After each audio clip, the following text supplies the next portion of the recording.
Olá, meus irmãos. É uma alegria muito grande revê-los através de mais esse estudo da Palavra de Deus. Hoje estudaremos a lição de número 4, Justificação pela Fé. Eu gostaria de convidá-los para uma palavra de oração. Santo Deus, muito obrigado por mais essa oportunidade de abrirmos a Tua Palavra e podermos estudá-la. Nos abençoe para que devidamente possamos compreender o tema requerido na Tua Palavra e possamos, pela Tua graça, ter condições não só de praticar, mas de transmitir aos que nos cercam. É o que te pedimos, agradecidos em nome de Jesus. Amém, Senhor. Justificação pela fé. O texto principal, Romanos 3, 28, que diz o seguinte: concluímos, pois, que o homem é justificado pela fé, independente das obras da lei. Interessante que a especialidade temática de Paulo foi esse assunto, justificação pela fé. E circunstancialmente se tornou também a especialidade temática de Martim Lutero. Sabe por quê? Ambos enfrentaram perseguições, escreveram isso aqui num tom de desabafo sábio, seguro de que confortaria aquele momento tão dramático que eles enfrentaram, como fortaleceriam, motivados, a sua fé para seguir em frente a jornada. E Romanos 3 estaremos detalhando durante a lição desta semana. No segundo tema, Romanos capítulo 3, verso 19 e 20, analisaremos as obras da lei. Aqui poderíamos dividir esse contexto em 3 pontos básicos. O primeiro deles, que nesse contexto do tema de Paulo, ele enfatiza o propósito da lei, que é estritamente nos mostrar o pecado. E obviamente mostrar também, como Tiago, que a lei é a base do juízo divino. Isso ficou claro aqui dentro do contexto. O segundo ponto é que qualquer mortal que se embasar no legalismo para se justificar, perderia por completo o fundamento salvístico, porque todos são mortais e naturalmente pecadores. Não tem como nós, por nós mesmos, nos justificarmos como mortais. Isso é impossível. E o terceiro ponto é que é impossível para qualquer mortal cumprir com a sua lei em toda a sua essência. Justamente como disse no subitem anterior, porque somos mortais. Se somos mortais, somos pecadores. O terceiro tema, a justiça de Deus. Poderíamos aqui também chamar, ou os méritos de Cristo. Os méritos de Cristo é a justiça de Deus. Só Ele nos resgata e nos livra da maldição da lei. Como diz Hebreus 9, 22, sem sangue não há remissão de pecados. E Ele suou sangue lá no Getsemane, porque sabia que tipo de morte ele ia morrer. Apocalipse 1, verso 5. O primogênito dos mortos. Ele morreria a morte eterna. E morreu a morte eterna. E ressuscitou porque não tinha pecado. Por isso o sacrifício dele foi perfeito. Ele morreu a morte no verdadeiro sentido, no sentido absoluto da pronúncia divina. Que para Deus tudo é absoluto, tanto vida quanto morte. Então ele morreu em nosso lugar. Pagou o preço do nosso resgate. Cumpriu com os requisitos da lei, que sem sangue não há remissão de pecados. Pagou. E um sacrifício perfeito, um sangue limpo, sem pecado. E por isso é o nosso Salvador. É o nosso fiador, é o nosso resgatador. A justiça de Deus, como vimos aqui nesse tema, fica perfeitamente incorporado, devidamente esclarecido em Romanos 3, 21. aqui temos claramente o sustento bíblico para que a justiça de Deus realmente se justifica nos méritos de Cristo. E ele fez isso como? Quarto tema, por sua graça. Analisando Romanos 3, 24, podemos claramente perceber aqui 4 pontos. O primeiro é que a justificação de graça é pela redenção de Cristo. É o que está claro nesse texto bíblico. A redenção de Cristo é que nos dá a justificação pela graça. O segundo ponto é que ele pagou com isso, com seu sangue, o nosso resgate. Está pago o preço. Nós não devemos mais. Terceiro ponto, definitivamente ele cumpriu com a lei na sua forma absoluta. Como citado no tema anterior, sem sangue não há remissão de pecado. Ele ofereceu o sangue, pagou o preço e nos redime com isso. O quarto ponto é que nós somos livres, graças ao sacrifício dele. Ele nos libertou. Só que, para completar isso aqui, eu ainda incluiria um quinto ponto: o nosso livre-arbítrio. É só escolhermos salvação ou perdição. Se aceitamos a salvação, aceitamos a redenção que ele nos oferece. E vamos andar nos caminhos daqueles que amam ao Senhor. Mas, por outro lado, se não aceitarmos, essa vidinha passageira nossa é tudo o que teremos para nos identificarmos como seres viventes.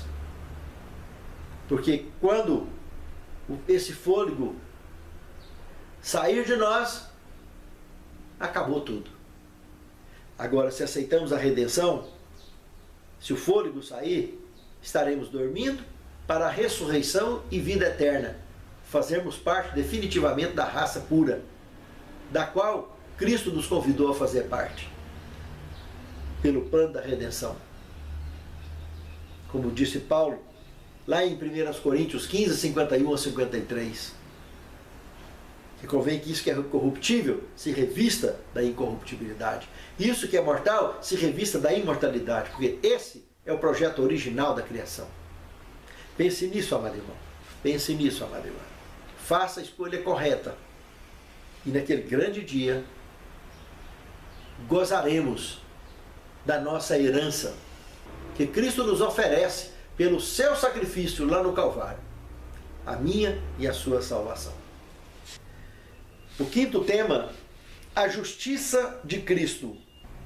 Aqui nós poderíamos destacar 2 pontos básicos, analisando Romanos capítulo 3, o verso 25. O primeiro ponto é que aqui nesse texto, deixa explícito que o próprio Deus foi quem propôs esta justiça para nós. Veja bem, o próprio Pai, através do Filho, fez essa proposta para nós, que é a justiça pela fé em Cristo. O próprio Deus fez a proposta.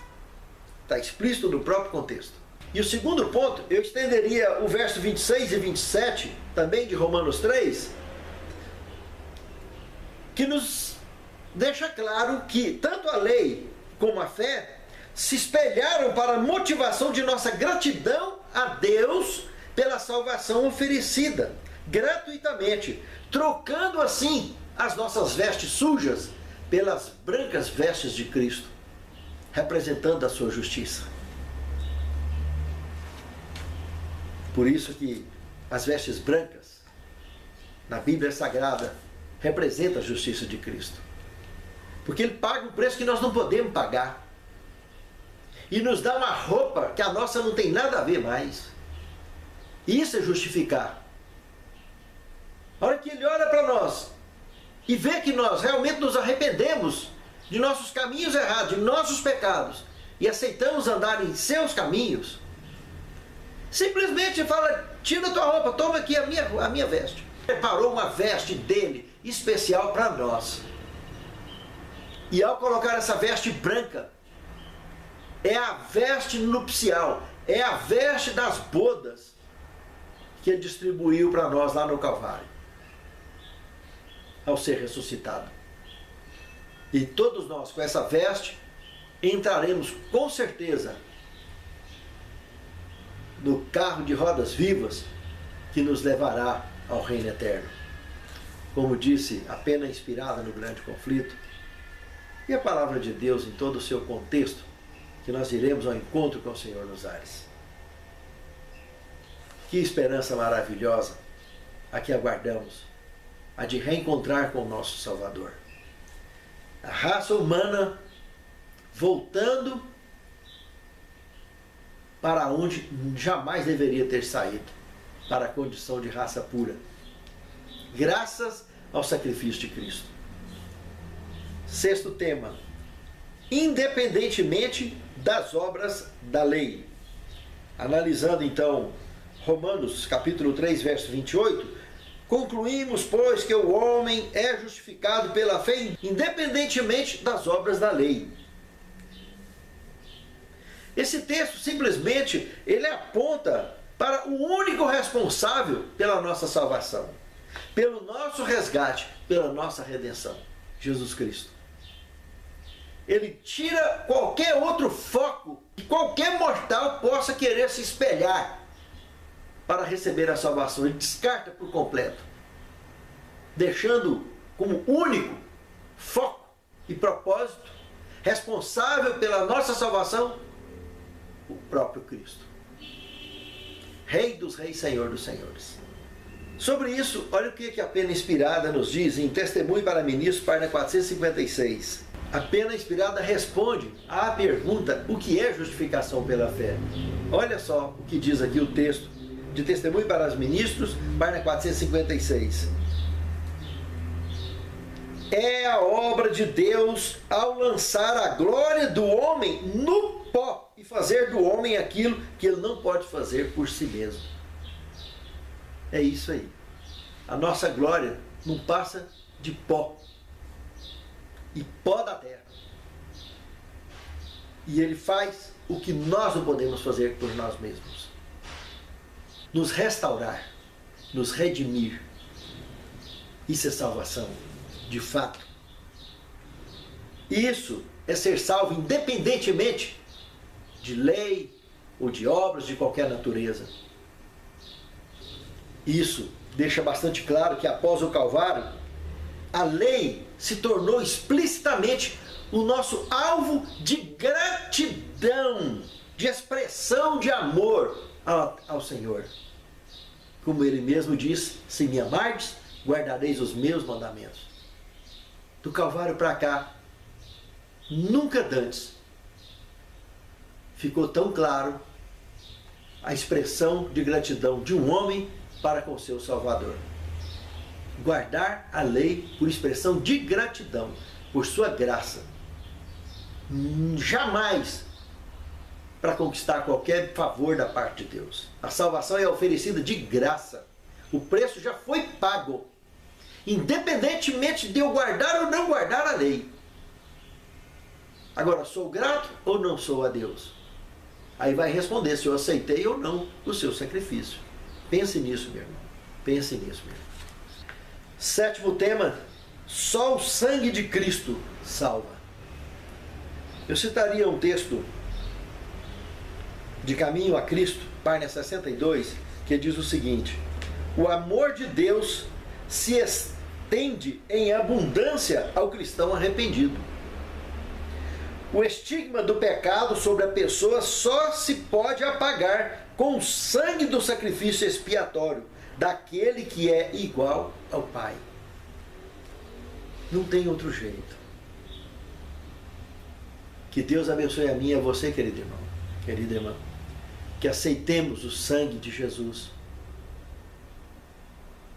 expressando em amor e gratidão a Ele, que de fato somos gratos à salvação que Ele nos deu. Santo Deus, muito obrigado por essa certeza de que o seu sacrifício já pagou o nosso preço. E fortaleça a nossa fé, Senhor, para que pela tua graça, independente de qualquer convenção social ou religiosa, nós possamos, pela tua graça, de fato, Senhor, por gratidão a ti, estritamente por gratidão, guardar os teus mandamentos, por amor e gratidão a ti. Santifica-nos, Senhor, na tua palavra, porque a tua palavra é a verdade. Conduza os nossos passos e que naquele grande dia, Senhor, nós, os nossos lares representados nessa oração, sejam contados entre aqueles que marcharão para dentro dos portais da cidade santa. É o que te pedimos, agradecidos em nome de Jesus.